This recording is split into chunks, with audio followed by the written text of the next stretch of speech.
अस्सलाम वालेकुम। आज मैं की परफॉर्मेंस इंडिकेटर्स के ऊपर वीडियो बना रहा हूँ। मेरे एक दोस्त ने रिक्वेस्ट की थी कि केपीआईज़ के ऊपर आप वीडियो बनाएं। तो ऐसा है कि केपीआईज़ अगर आप किसी बुक से स्टडी करते हैं तो ये बहुत ही डिफ़िकल्ट है इसको अंडरस्टैंड करना।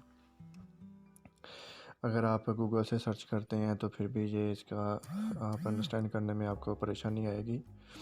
बहुत मुश्किल वर्डिंग लिखी होती है। तो मैं आपको बहुत ही आसान तरीके से समझाने की कोशिश करता हूँ और मुझे उम्मीद है कि ये आपको समझ आ जाएगी। तो की परफॉर्मेंस इंडिकेटर्स हम आप कह लें कि एक स्टैंडर्ड होता है जिसके ज़रिए हम किसी एम्प्लॉई की परफॉर्मेंस को चेक कर सकते हैं। और दूसरा इसके साथ ही किसी डिपार्टमेंट की अगर हम परफॉर्मेंस को चेक करना चाहते हैं तो हम वो भी कर सकते हैं।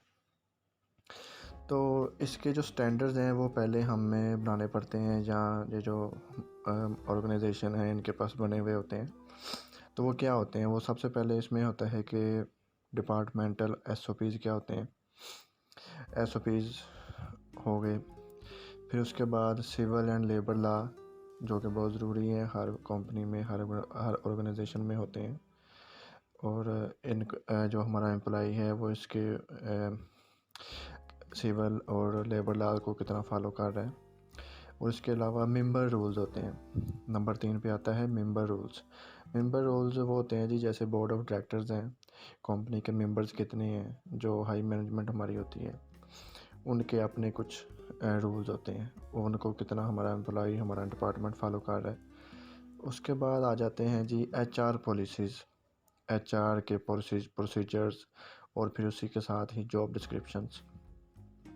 जब भी आप किसी कंपनी में जाते हैं तो आपको जॉब डिस्क्रिप्शन मिल जाती हैं, तो उसके ऊपर आप कितना काम करते हैं, ठीक है। उसके बाद अगला स्टेप आ जाता है, बहुत ही ज़रूरी है, वो है कॉमन सेंस। कॉमन सेंस को भी जो है वो देखा जाता है कि अगर कोई एम्प्लॉई है तो उसमें कितनी कॉमन सेंस है। मतलब कि अगर कोई डिस्प्यूट हो जाती है, कोई ऐसा काम हो जाता है जिससे गुस्सा आ जाए, तो उसको कैसे भी कंट्रोल कर सकता है, ठीक है। आप मेरी बात को समझ गए होंगे कि कॉमन सेंस को मैं किस कैटेगरी में या किस लिए ये बता रहा हूँ कि किसी डिस्प्यूट वगैरह को, या किसी भी ऐसी परेशानी, या कोई काम करते हुए कोई ऐसी हर्डल आ गई तो उसको कैसे कोई मैनेज कर सकता है। तो उसके बाद आखिरी जो स्टेप है वो है बिज़नेस एथिक्स। हर बिज़नेस के एथिक्स होते हैं जो कि हर एम्प्लॉय को फॉलो करने होते हैं, और ये भी एक बहुत ज़रूरी चीज़ है। तो ये चीज़ें 6 चीज़ें हैं ये सारी जो कि केपीआईज़ के अंडर आती हैं। तो किसी की एम्प्लॉई की परफॉर्मेंस को चेक करने के लिए इन चीज़ों को इंडिकेट किया जाता है। किसी की परफॉर्मेंस को चेक करने के लिए इन स्टैंडर्ड के साथ मेजर किया जाता है। एक्चुअली ये एक स्टैंडर्ड है। इसकी मिसाल मैं आपको ऐसे देता हूँ, जैसे एक तराजू होता है, बैलेंस।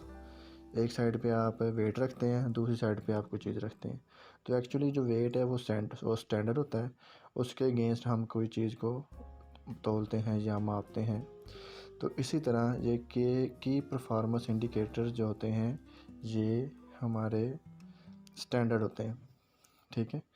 तो इसके साथ साथ हम इसको की सक्सेस फैक्टर्स भी कह सकते हैं। की परफॉर्मेंस इंडिकेटर्स और की सक्सेस फैक्टर्स, इससे हम क्या कर सकते हैं, किसी एम्प्लॉई की परफॉर्मेंस को चेक कर सकते हैं, एवेलुएट कर सकते हैं। इसी तरह किसी डिपार्टमेंट को भी हम चेक कर सकते हैं कि वो कैसे परफॉर्म कर रहे हैं, ठीक है। तो इसके साथ साथ ये था हमारा आज का टॉपिक की परफॉर्मेंस इंडिकेटर्स, और मुझे उम्मीद है कि आपको ये समझ आ गई होगी। और अगर फिर भी कोई चीज़ रह गई हो तो प्लीज़ मुझे कमेंट्स में लिख लीजिएगा, वो मैं उसको मज़ीद एलेबोरेट कर दूँगा। अगर आपको ये वीडियो पसंद आई है तो आप मेरा चैनल सब्सक्राइब कर लें, और इस वीडियो को भी लाइक कर दें, और बेल आइकन पर क्लिक कर दें ताकि आपको मज़ीद वीडियो जो हैं वो मिल सकें। जी बहुत शुक्रिया।